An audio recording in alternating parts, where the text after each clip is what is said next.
Live. Hello. I am melting is what I am. Oh dear.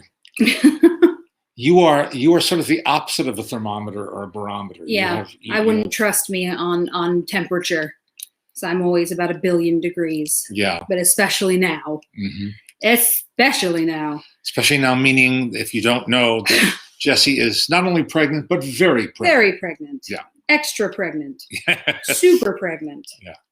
There's a phrase that they use in the UK, heavily pregnant, which I've always thought is like the rudest thing you could possibly say to a person is that, oh, she's heavily pregnant. Mm. Nobody wants that. Nobody in the world wants that. You are extensively pregnant. I think you're having too much fun with this now. No. I think you're enjoying this too much I'll now. retreat. I'll retreat happily. I'll retreat happily. Will you? Yes, I will. Will you? Yes, I will. Oh, man. So it's another Sunday, my friends. We're here again. I honestly don't know where this year is going. It is somehow and simultaneously the fastest and slowest year / 2 years ever. And I can't quite believe it. I can't quite believe it's almost October. Well, I mean, there are certain milestones within this. Yes. This gigantic milestone of a mess that we're living through. Right. One of them would be the fact that you got pregnant. A milestone in our lives, not Right. yours. Right. Yes. Yeah. These are personal milestones. Yeah. That we're sharing with you. Yeah. Because we feel we have that kind of relationship. One is you getting pregnant. Yeah. And staying pregnant. Yeah.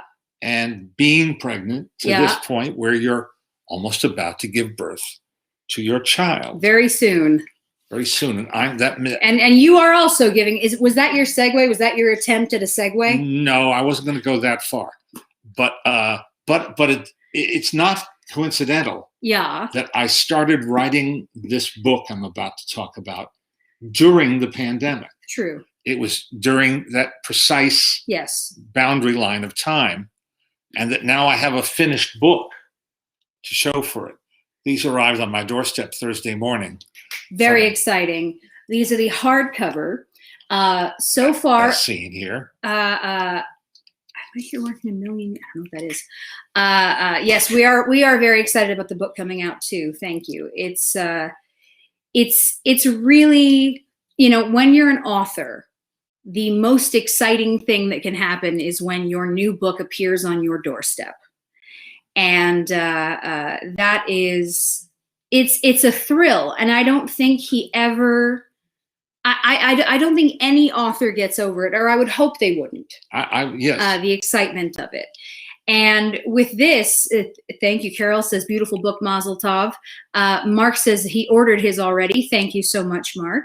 Grateful for all of that. And again, reminding you that you can pre-order the book from Larry Edmunds Bookstore, which is an actual brick and mortar bookstore in Hollywood. Bookshop. Sure. Been there forever.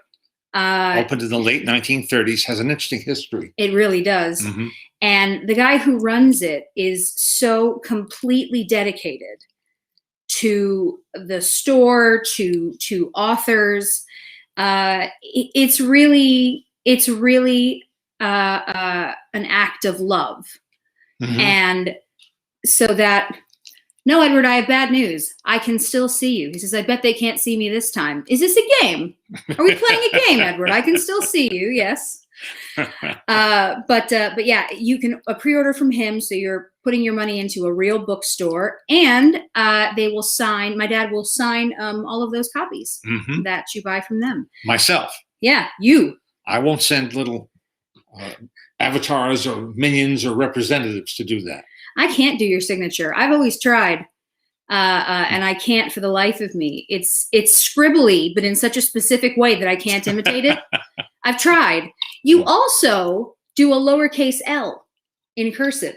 Yes. Which threw me greatly, but I didn't do it to confound or upset you. And yet here we are. Yeah. I am equal parts confounded and upset. No, it's true. You do that. It's just cool to interact with you two. It's probably just typical for you two, though. No, we just like the whole point of doing this on Sundays is we like talking to everybody and seeing everyone. It's and getting instant feedback, which is great. Yeah, which is very cool. Kind of wild to be able to do that.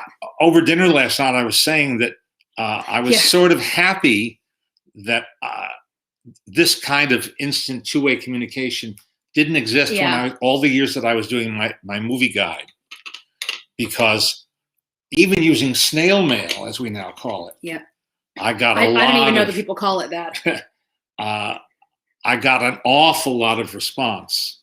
Some of it heated, some of it overheated from readers. Yeah. But now with the microscopic inspection of everything that you utter. No, I don't think I could face that. I don't think I could deal with that. It's a lot, and this is the thing, on the one hand, these platforms, from your TikToks to your Twitters to your YouTubes, again, Edward, you're not invisible to Leonard. He's just not looking at this particular screen. So we have 3 screens in front of us, but he can also say hi. Hello. I just have an easier time reading as it all goes by. Yeah. And he's just here to be pretty. The beauty of the interweb is that it gives people and I know your name's not Edward, I know that it's your handle, but it's just easier to say it that way.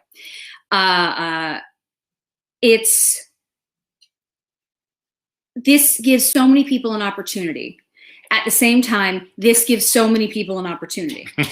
So sometimes when you talk to somebody, online, they may have in their minds their character. Mm-hmm. Who are they playing? Mm-hmm. I know some folks who like to. Okay, hi Heath.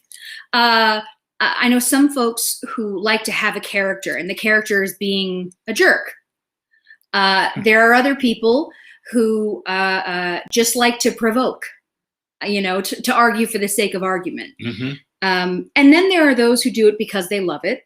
Mm-hmm. And our hope always is that those people are the ones who... those are the kind of people we like to... become elevated. Yeah, we like to have connection with people like that, as opposed to the other kind of people. Yeah. Yeah. The other kind of people. By the way, somebody sent a note up here saying that we're out of sync on Twitter. Today, I feel out of sync, period. True. Would that I could control the internet. Would that I could, but it just is what it is. But man, oh man. Gary's saying, before the internet and podcasts, your film guides were our Bibles. Thank you. Thank you. It's true. That is actually a nickname that many people use for your book. Yes. I would never have the temerity to compare myself to the Holy Bible. But a lot of people did call it that, which was intended, and I accepted it as a complete compliment. Yeah. And very humbled by that. Timmy says he'd like to meet you, and he loves us both. We send you love back, Timmy. That's very Sending nice. Love. And again, because we don't take it for granted that everybody understands this. Yes. You are Jesse Maltin. Yes. And I am Leonard Maltin. Correct. You are my daughter. That's true. And I am your father. Yes. Nothing more need be said. There you go. So are you Saint Siegel? Is that how STCEI? I don't know. I see you too. I absolutely see you as well. And I'm just responding as I read things. That's all I can do. Gary says, when I'm doing my show, I'm about 70% the real me. That's fair. That's a solid number, I think. All right. I think that, again, everybody has whatever their persona is. Yeah. And nowadays, what's so interesting is people really want to see you. I feel like that's sort of more of a, people like casual. Mm-hmm. This is me. My persona is me. Yeah, right. There is no. Yeah. I mean, I don't go into a telephone booth and and change clothing and come out as a different person. This is it. This is what you got. Though that would be amusing, and I would watch that. Mm-hmm. Carol says, I would love to know your thoughts on one of my favorite little Canadian films, Take This Waltz. We love that film. You love it more than I do. You like it a lot. I like it. Yeah. I like it. I admire it. I respect it. And I love Sarah Polley. And I love almost anything she touches. She's a very gifted young woman. And the fact that she's so proudly Canadian. Yes. You know, using a Leonard Cohen song, you know, as the title of that film, and et cetera, et cetera. Yeah, you know, it's true. Mm-hmm. So Christopher, who is one of our patrons, or we call it Maltrin, had asked me the other day why I don't share any of the things that I collect. And I'll be honest, the reason is I don't think they're very interesting to anyone else. The two main things I collect are unicorn objects. I have many of them. I say collect. A lot of people give me unicorn things. You accumulate. I have a lot of unicorn things. And then I collect ridiculous leggings. I like really silly leggings. So I don't feel like that's. And again, so we don't overlap. Yeah. Though, as we've talked about, I was very proud helping my parents find the things that they do have around the house, and I love our stuff. And I'm definitely as bad as my mother in terms of when I see certain things, I'm like, well, we have to have that. This has to come home with us. I'm just as bad as they are. So yeah, maybe I contribute to your collections. Yes, that's definitely so. I contribute to the mess. Yes. That is our home. Both psychically and literally. Yes. Correct. Yes. I find things and I go, oh, we need that. Yeah. We need to have that. Can I interrupt the flow of this for just a moment to tell you what my wife and I did last night? Your mother and I decided to watch. Hi, Mabel. Hi. Hello. Oh, your face is covered in mud. That's a surprise. We decided to watch Cry Macho, the new Clint Eastwood song. Yes. Oh, hi. Both dogs have come over. Hi, babies. Sorry. It's been open a week, and yet I didn't feel any great pressure to have to see it, you know, instantaneously on release, as I once would have for any Clint Eastwood film. Yeah. And it is just that kind of film that I expected it to be. It's a very laconic, leisurely. Laconic. Yeah. Look it up. Fine. He's 91. He makes no secret of that. He is the star and the director of the film. He did not write it. The screenplay was written some years ago and offered to him, and I think he took an option on it back then. And his producing partner on it is a somewhat legendary figure named Albert S. Ruddy, who was one of the producers of The Godfather, who's also 91. Sorry, guys. These two menaces. Yeah. But so what did you think? It's pleasant. Okay. I found it pleasant to watch. Okay. Your mother said she could do a crossword puzzle while watching it. Okay. And did. In fact, I think she read one of her weekly rags and didn't have to devote 100% attention 100% of the time to this movie. It's kind of a stroll through familiar territory. There are so many other Clint Eastwood films that are better than this, that cover a lot of the same turf. But it's you know, if you like him, if you like this, if you like the Western genre, it's, you know, it's I was going to say inoffensive. Or, you know, these are all backhanded compliments. Okay. Yeah.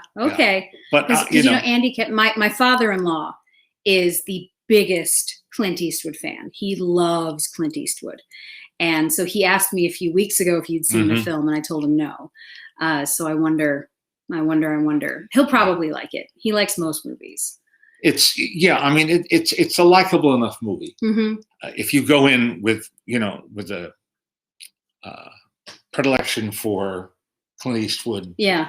And well, it's sort of, you know, we talk about like star vehicles. Yeah. And the whole thing is, if you like the star, then you might like the movie. Yeah. If the whole point is the person, then you might enjoy it. And it's largely a relationship between him and an adolescent boy. His boss, his Texas rancher boss, he's a former rodeo star. Okay. And cowhand who has worked for Dwight Yoakam for a number of years. And Yoakam sends him over the border to Mexico to bring back his son, who he hasn't seen in a long time. It doesn't tell him exactly the reasons why. And so he makes contact with the son. You know, they have some scrapes and some scraps. Mm-hmm. And they proceed to build a relationship, the two of them. The young man playing the son, whose name I don't remember, and I don't think I'm going to have to memorize this name, lives in a charisma-free zone. Leonard. Oh dear. That's so funny. You know, he's adequate. He's adequate. He's adequate. Woof. Yeah. Okay. Yeah. Chris is saying that he thinks the last Clint Eastwood film he really enjoyed was Invictus from 2009. Mm-hmm. We have a very funny story about that movie, specifically the junket. Do you remember what I'm about to tell you? Yes. Well, Jessie tagged along with me. She had just come back from a trip. So my dad's going to be interviewing that day Morgan Freeman, Clint Eastwood, and Matt Damon. Hello. And we've talked about junkets before. Most of you know what that is. The junket is essentially where they bring all the press to the actors / directors, whoever it is. Usually at a hotel, mm-hmm. at an upscale hotel, where they have various activities going on, round table, Q&As, private suites, where some of the bigger shows like Entertainment Tonight will have reserved room for themselves. The idea is that instead of having to send the actors and directors 8,000 whoops. Sorry. It's okay. Instead of having to send the actors and directors all these different places, they stay put and everyone comes to them. Whenever you're watching TV and you see that interview where there's a poster behind the actor and it's 2 seats and it's nondescript, that's usually a junket. Yeah. Anyway, so in this particular one, my dad was going to interview those 3, not together. But now Clint really likes my dad. We're very lucky. Clint, big fan of my dad's, and they've met many, many, many times. You've interviewed him many times. In many places. Yes. But he comes in, and the first thing, Clint just doesn't care. He just doesn't. He's Clint Eastwood. He has nothing to prove to anyone, and he just doesn't care. And wherever he is, wherever we're doing this conversation, he'd rather be playing golf. Whatever it is that he's doing, he'd rather be not there. Yeah. Now, I say that. He's not rude. It's nothing like that. It's just that he does what he wants now. And this is already, if you think, this is 12, 13 years ago. So he didn't give a care. He didn't care for a long time. This has been significant. Like, this is just how he is. So he comes in, he's wearing sweatpants and a polo shirt and a sweatshirt. And the polo shirt is completely undone. One side's up, one side's down. Usually when I go with my dad, part of my job is to make sure he looks right. Put on his makeup, check his collar, his suit, make sure everything looks clean. I check the camera, all that kind of stuff. That's sort of my job. And so as I'm helping my dad, I turn to Monsieur Eastwood and I was just like, could I just fix your collar? Would that be okay? And he goes, fine. He's met me a few times, so I think he tolerated me trying to fix him up a little bit. So I did. I fixed his collar a little, and then I step out and I go to my corner. They start the interview. Mm-hmm. Clint does not do short answers. They tend to be stories more than answers. The 2-part problem with that being they're longer, but also there's nowhere to cut him off. So my dad's now getting this wrap up. Are you going to interrupt Clint Eastwood? No. Nope. Are you going to say, Mr. Eastwood, that's enough now? No. You're going to let him go on for as long as he damn well pleases. So at a certain moment, which Jesse sees and I cannot see. I'm getting tapped on the shoulder now because they're like, we have to stop this interview. And I'm just like, I don't know. Wow, leave me alone. And into the room, creep. Well, no. What we hear is, would you shut up already? Yeah, man, come on. We've been waiting in the hall. It's Morgan Freeman and Matt Damon. Because the only people who could say that to Clint Eastwood are those men. Especially having just worked together. Yes. So on Invictus. And they're playing. They're playing, they're messing around with him. He laughs. They come in. But the thing is, because I'm towards the back, I see that it's the two of them. So I am immediately laughing. Everyone else in the room, their faces drop because someone has just told Clint Eastwood to shut up. It was priceless. All I was praying was that one of the ET cameras was capturing this. And they did. And they did. Oh my God, one of the funniest moments of my life. And they come in and they're just ribbing him. There's like, we've been standing in the hall waiting for you to finish. And one of the last questions I got to ask them was, does he say action and cut in, stereotypical director style? And the answer I got was, no, it's more like, well, okay now. He's also famous for using rehearsal as the actual scene. Mm-hmm. Somebody thinks that they're just doing the walkthrough, and he goes, yeah, we got it. Who told us that they were holding a prop they weren't supposed to have? Do you remember that? No. I can't remember who told us. It was marking a scene, which is to say just sort of figuring out where they're going to be walking. Clint decided he liked it and he was going to keep it as a take. And the guy was like, I was holding a folder the whole time. Clint doesn't care. Well, that was a memorable day. Clint doesn't care. That was a memorable day. Clint does what he wants. More memorable, I dare say, than the film Cry Macho. Well, in terms of historical context and continuity, yes. There is a new Clint Eastwood movie playing to moviegoers in the year 2021. That's right. And that in itself, Kinahara. Yeah, is. You go, Clint. Yeah. You do you. Now, Thursday night, I saw another film that is newly released, which is Dear Evan Hansen. Yes. Based on the hit Broadway musical play.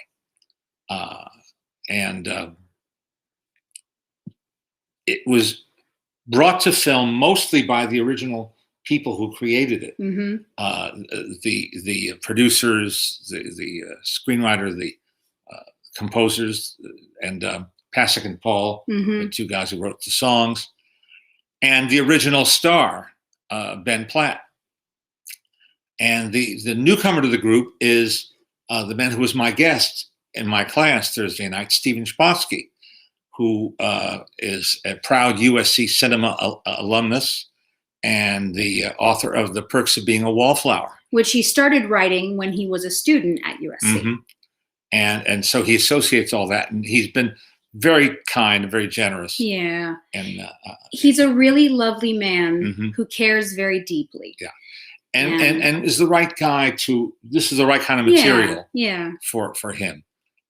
For the man who wrote The Perks of Being a Wallflower, it would make sense that he'd relate to Dear Evan Hansen, which is about a guy who can't relate, a high school student who has trouble relating with people, relating with the world in general, and there are reasons, and you learn them in the course of the show.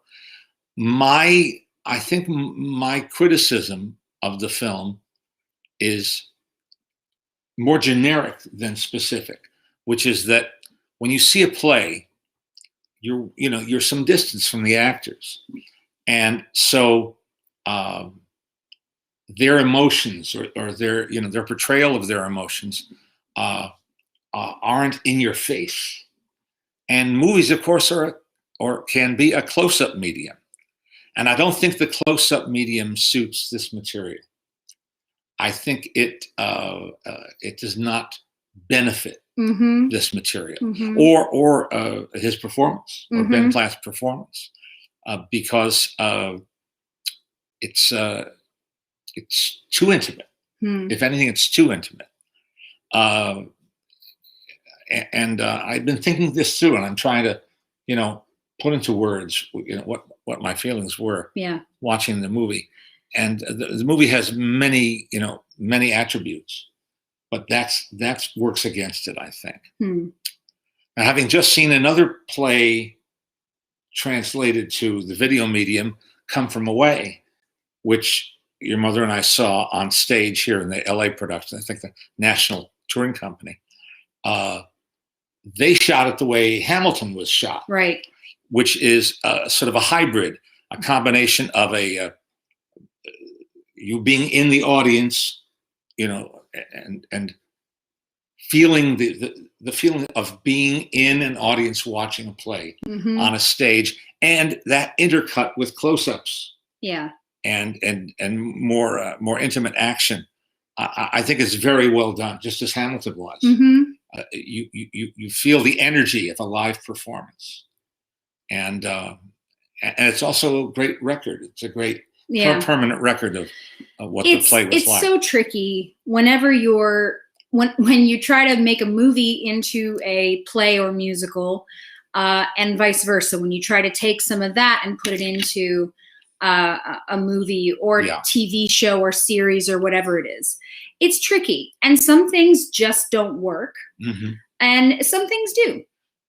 But I think that what's been trickiest with Dear Evan Hansen is it's gotten so much press, and people are really stuck on the age, which is just sort of ridiculous. It didn't bother me for an instant. Here's the thing. Now that trailers get so much attention, people are acting as if they've seen the film, but you haven't. So to react to a trailer and say, I hate this, I don't like the way they did this doesn't make sense, I don't think that this is right. Well, you have to watch the movie or the show to really know. And so to say from the clips that you've seen of Ben Platt that he's too old, it's like, well, but you have to watch the movie. To me, it's silly to waste your energy judging something you have not seen. And the reaction has been mixed. Some people really love the film. Some people really, really hate the film. And I think, right. Christy says, how do I immediately think that we're referring to Dear Evan Hansen?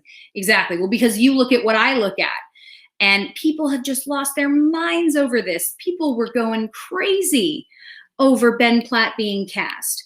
And then Stephen Chbosky, when they asked him why that he chose to cast him, because there have been several there have been several people who've portrayed the role at this point. Right. He said, because I just think that, Ben originated it and he was the best. And, he feels that he owns the part. Yeah. He owns the role by this time.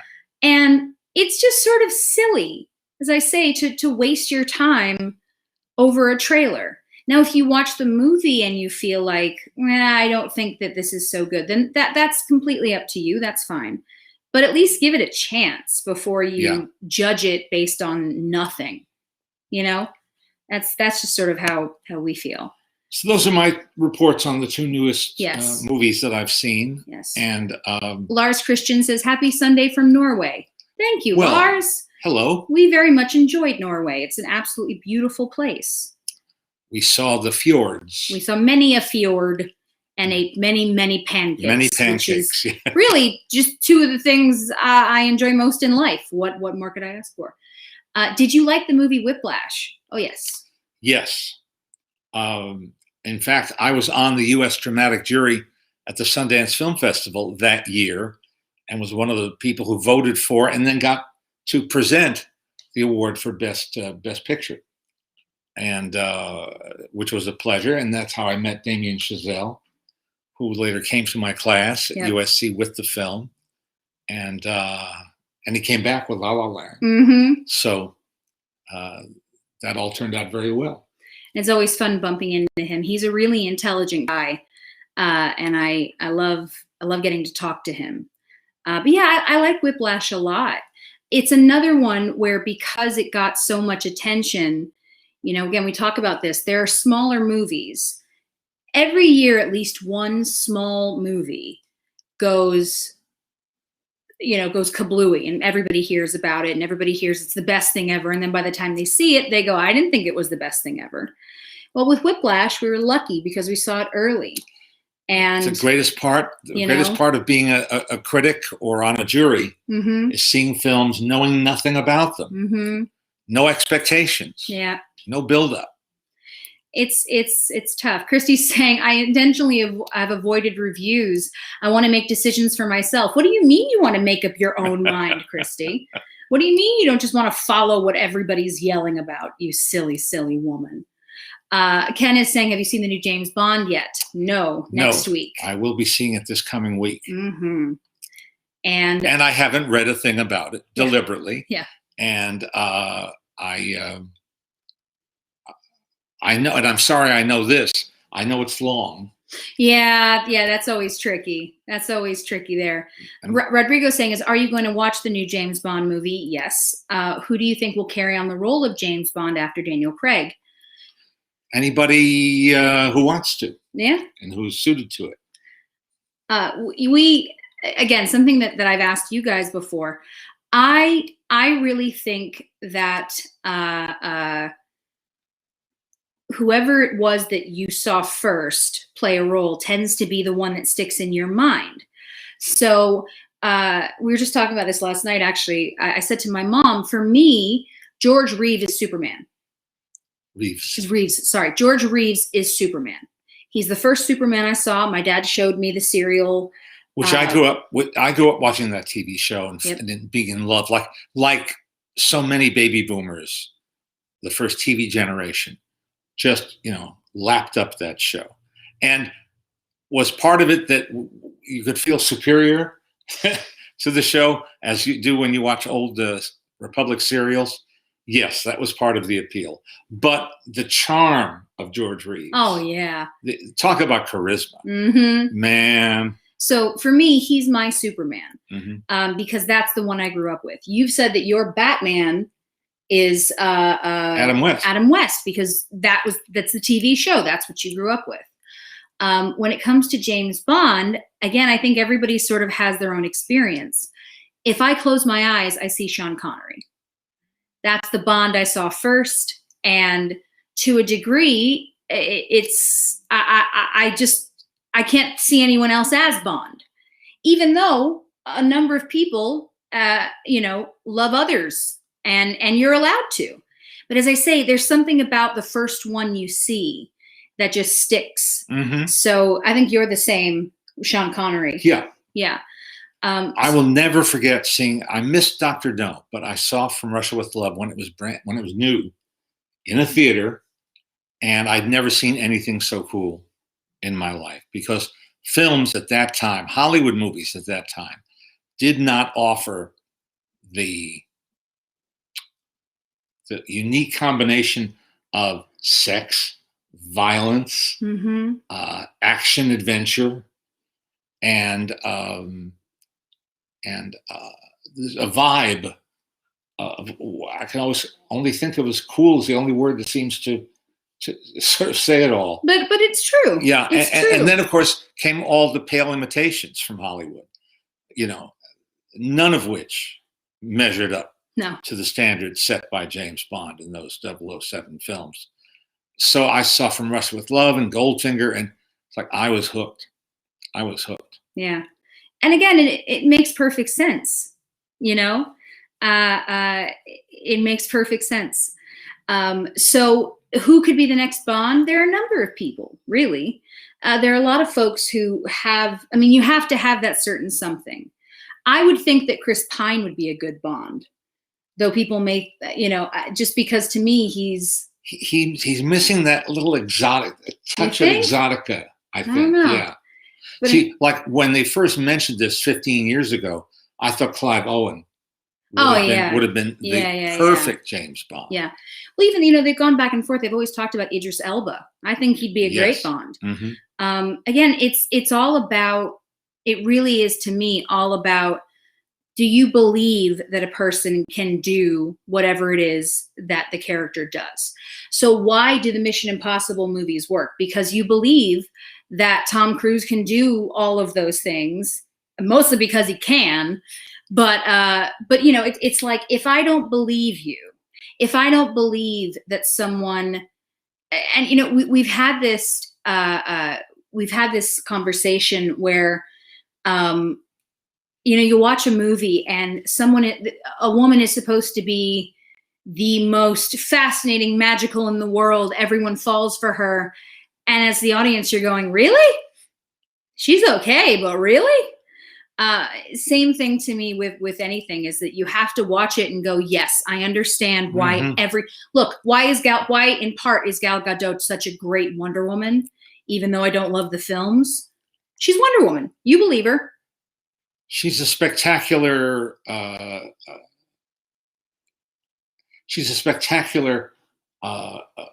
example of feminine beauty and strength, and again, that word charisma. Christy's saying that I would accept Chris as Bond. Thank you. I think Chris Bond would be a good Bond. It's a weird one, but I think John Boyega would be good. He's a little young, though. See, for me, John Boyega's too cocky. He always comes across as cocky for me, and to me, almost too much for that. I don't know. Peter's saying Benedict Cumberbatch. John is saying Tom Hiddleston. Again, there's a lot of people. There's just a lot of different people that I think could do it. They would all do a good job. Yeah. But we'll get a sense of it. Are you a fan of the Lubitsch musicals? Of course. Yes, and yes. I could watch them on a loop quite happily. And I'm so grateful the Criterion Collection reissued their out of print DVD set now on Blu-ray, so you get all those early talkie musicals, starting with Love Parade, Monte Carlo, The Smiling Lieutenant, 1 Hour with You. If you don't know what these films are, or if you've never seen Maurice Chevalier as a young man, he continued making movies even as an old man, but as a young man in these witty, terribly charming musicals, then you've missed out on something big. Eric Pieper says, what is your favorite Douglas Fairbanks film? The Mark of Zorro, which was his first swashbuckler. He was doing, comedies, light comedies, and always involved acrobatics. He always worked in his acrobatic skill, because that was part of his persona, even before donning a costume. Yeah. And then I Robin Hood's fun, Thief of Baghdad, The Black Pirate. They're all good. Three Musketeers. They're all good. Some are very good, but my sentimental favorite is The Mark of Zorro. I get that. Ryan's saying, do you have any favorite restaurants at Disneyland? I'm currently in the area until October 5th, and I'd love to know if you have any recommendations. Don't go to Disneyland for the food. That's the best recommendation I can give you. Do not go to Disneyland for the food.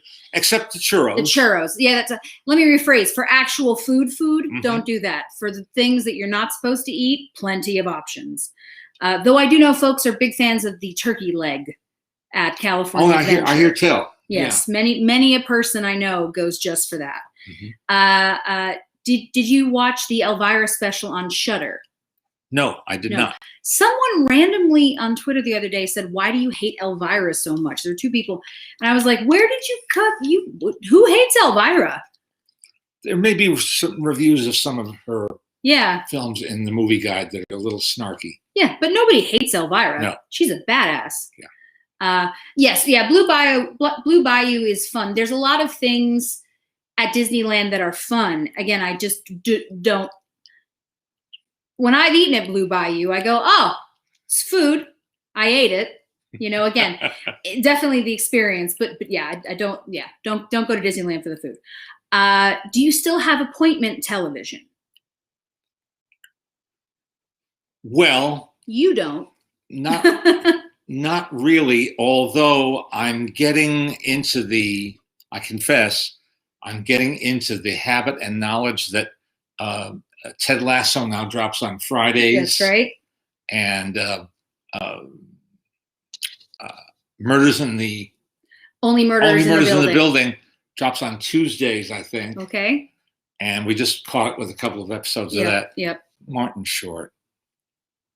He's amazing. Martin Short. Greetings from Lima, Peru. Hello. Oh, wow. Hello. Hello in Lima, Peru. Beautiful place. But my favorite appointment television is when on Sunday night we watch episodes of What's My Line at the exact time they originally aired for like 17 years on CBS Sunday night at 10:30 p.m. And it gives me a perverse kind of pleasure. Yeah. I'm recreating that at home. I love that. Thanks to YouTube television. Yes. So I think, my mom and I are the real TV watchers. My dad never used to be able to watch TV. You never had time. No. So unless we saw something and said, you need to watch this. Like there's a series that was on called Episodes, which I still think is one of the best. And you can find it online. You can find it on demand. Brilliant, brilliant show. But that was one where both mommy and I were like, you're watching Episodes. It's great. But now that you're home more and you're not going to movies because of everything going on, he suddenly can watch TV. So, and you guys enjoyed Schmigadoon. Yep. There's a whole bunch of stuff. You watched The Wire for the first time, which was very exciting. Let's see. I feel like we're coming to the season finale of my favorite sitcom. Like the last episode is titled Grandpa Leonard. Just hope the adding of a new character doesn't mean you have jumped the shark. Anyway, was there a baby shower? Do we get to see baby loot? And will Meet the Maltins be going on hiatus? We don't have definitive answers to most of those questions. No.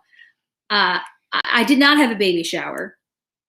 Again, COVID. And I really didn't want to have a Zoom baby shower because I hate Zoom. We're on it for work. I don't want to be on it any more than I have to. And as for our Sunday show, we kind of have to see what happens. All depends on the health and well-being of my partner here. Awakeness, I think, is the word you're looking for. Yes, that's another factor. But I can always set it up. I can always set it up for my parents to do, which would be very amusing to watch them try to finagle the technology. But I could try. So we'll see. But no, we don't want to stop. It's more so, as I say, just if I'm sleeping at all with a newborn, or if you're sleeping at all with a newborn in the house. All of that. Did you watch any other movies from DC Comics like Batman and Superman? You've watched everything that's come out because you had to. Yeah. So, and generally you prefer Marvel. For the movies, yes. Mm-hmm. I'm not. See, I tell you, you're a product of your environment and your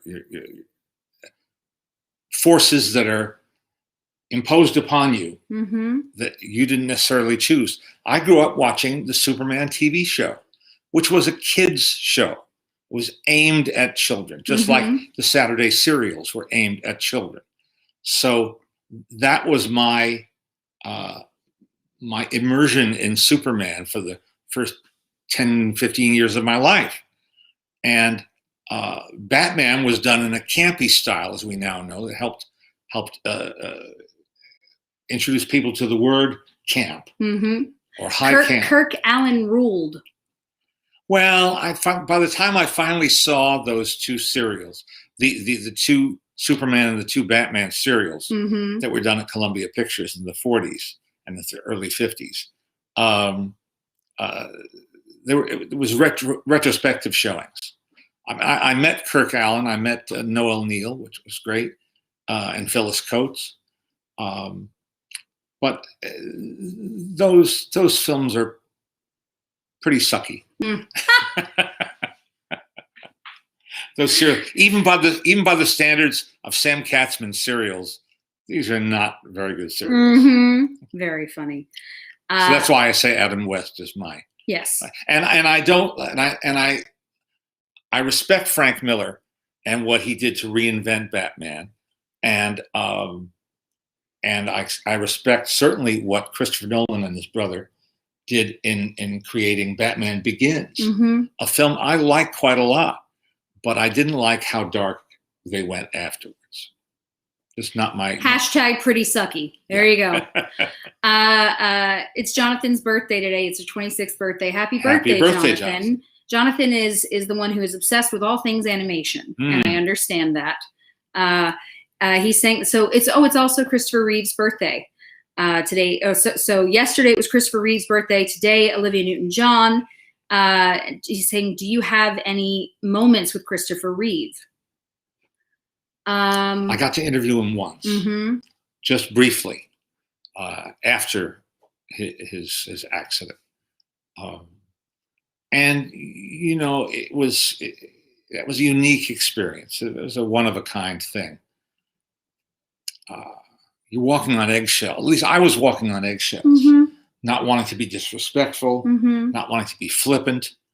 But I knew that he also had a good sense of humor. Absolutely, yeah. And that, I didn't have to be, afraid of talking to him or bringing up subjects.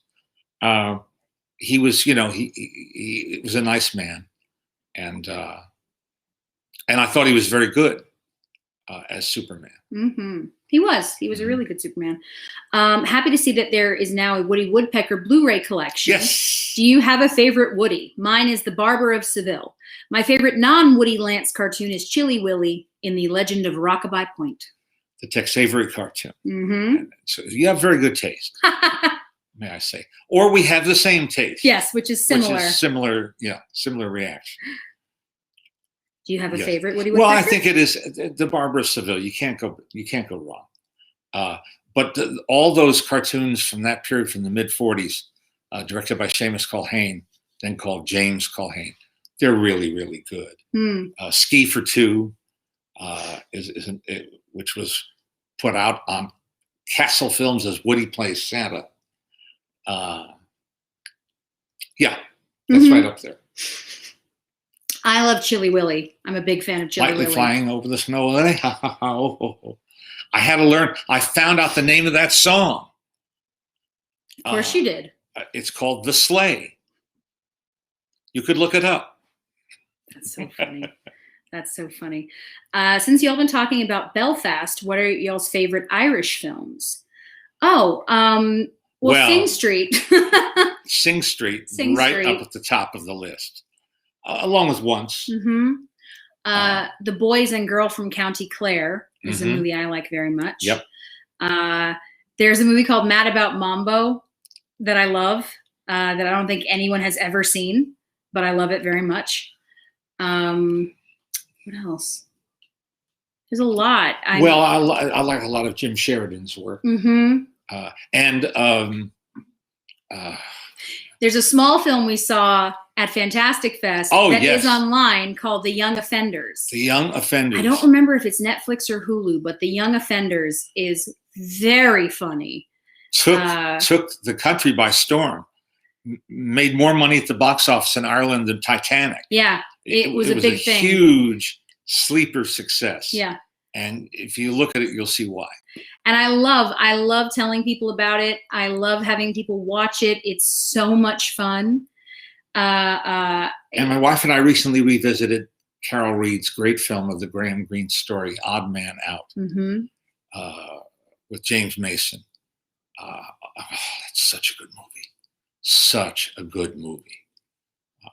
It's not made entirely by Irish people, but it takes place there. And TV show wise, if you haven't seen Dairy Girls yet, it's great. Dairy Girls is great. A lot of people know about it now because it has become quite popular. It's a series. It's so funny. It's so well done. I do know that some people have to turn on the captions to understand, and that's okay. But yeah, that's another one that I would very much recommend to you because it's so much fun. Hope you're well. Who is your favorite classic universal monster? Boris Karloff is Frankenstein's monster is mine. And you'll see she was very careful to write Frankenstein's monster. Well, because she's obviously... Amy, you're a smart cookie. I like it. She gets it. Yes. Well, I like all of them. I'm a sucker for Bela Lugosi. Mm-hmm. And so I think I'd have to say Dracula, as portrayed by Bela Lugosi. And fun fact, Bela lived near, I grew up in an area called Toluca Lake, and it's not far from where we are now. And Bela Lugosi lived there for a time, not while I was alive, obviously. But he apparently for Halloween used to answer his door in the full regalia. And I just like to imagine children knocking on the door and Bela Lugosi in full Dracula, like attire is standing there. And I feel like there are a lot of kids who probably went to therapy and a lot of people who thought it was the coolest thing they'd ever seen. But I love that. You've got books, I see. Yes, we started last week going through books. And if we stay in the British section of the library, we come upon a book called How to Become a Comedian by Lupino Lane. Lupino Lane was part of a acting dynasty that went back generations, centuries actually. And his niece was Ida Lupino. And so she came by her profession, naturally. And Lupino Lane was very talented. You asked about Lubitsch musicals. He's in The Love Parade, that early talking musical with Maurice Chevalier and Lillian Roth and Jeanette MacDonald. And he has a great showcase in that film. I once got to show a clip of that on Entertainment Tonight, and I had to find all sorts of excuses and reasons. As always. And then Dave and Jim came in to watch. They said, "We want more of him."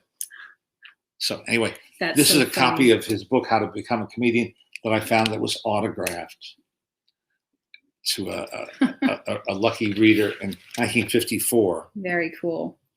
A few more questions real quick. What is your favorite Marx Brothers movie? It's A Night at the Opera, which some people is sacrilege because it has romantic subplot and songs and all that. But it's a brilliant film. It's just a great movie, and I love it. Did you get to meet Howard Keel? Yes, briefly. Yes, once briefly. We had a nice conversation. Yep. And Alice got to meet him too, and got to not faint. She managed not to faint. Which is impressive because I'm sure I would have. Yeah. And the last thing is, some folks are asking about Bob Hope. Yes, Bob Hope did live in Toluca Lake. He was there while I was growing up, and I used to trick-or-treat at his house every year. I had to, so the whole thing was Bob and Dolores would come out. They weren't out the whole night, but they would come out at different points, and they were lovely. And Bob always gave a Bob Hope tchotchke. Yeah, a Bob Hope tchotchke of some kind. Now, I'm the only kid who went to get it for their parents.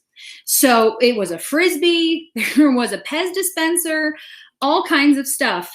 And I get it, and I have to be very careful with it and bring it home to my parents and say, here is what Bob Hope handed out tonight. But yeah, he and Dolores were very much a part of the neighborhood. Yeah. Very proudly a part of the neighborhood. And that was beautiful. And yeah, they'd come out. They would come out, and you'd see them, and they'd take pictures, and they could not be And nicer. then over the Christmas holiday, they mounted they decated beautifully a nativity scene, and lit it. Mm-hmm.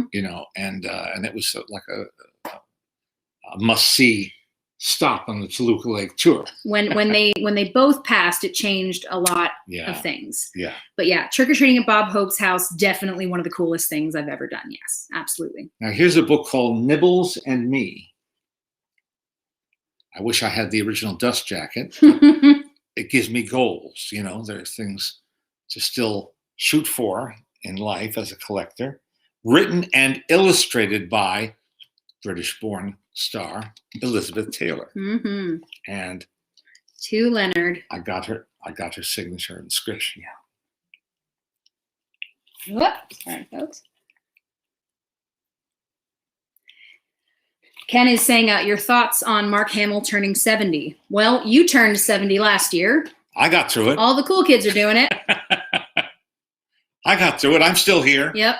Still functioning, more or less. Yeah. Mark is great. I wished him a happy birthday. I spoke. Oh, it was so wonderful that he got to pay tribute to Laurel and Hardy on Turner Classic Movies. They were the stars of the month several months ago.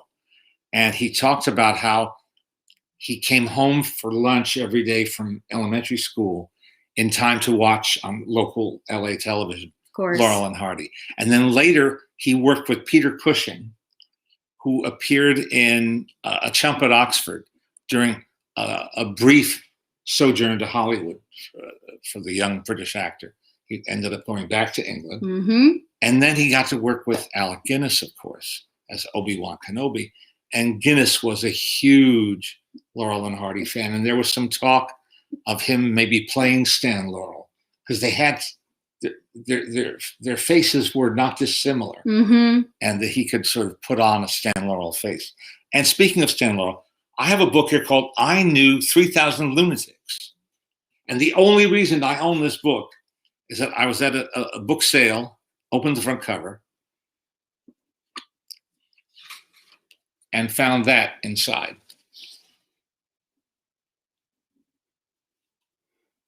Only reason. It says property of Stan Laurel. So there. No, we haven't had Mark on the show yet. He travels quite a bit. His daughter and I are good friends. And I really want to have them on the show together because she travels a lot with him. She's been in several of the newer Star Wars films, small parts, but she travels a lot with her dad. And yeah. And I saw Mark's wife. Yeah, you saw Mary, yeah. On campus, because she is still involved in USC activities as a parent. Yeah, his wife is very cool. Here's an unusual book called the Our Gang Annual, and what makes it fit at this moment is it's British. And did you see the bottom? By kind permission of the Hal Roach Studio.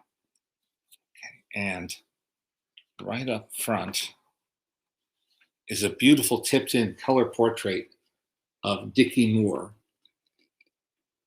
Dickie Moore, who we just spoke about because he was married to Jane Powell, who left us last week. And this is really nice. Oh, here it says right here, a delightful book about Hal Roach's Rascals. Would they lie? Can't argue with that. And look who they have telling you. Petey. It's like a seal of approval. Petey. You got to trust Petey. Petey would never lie to you.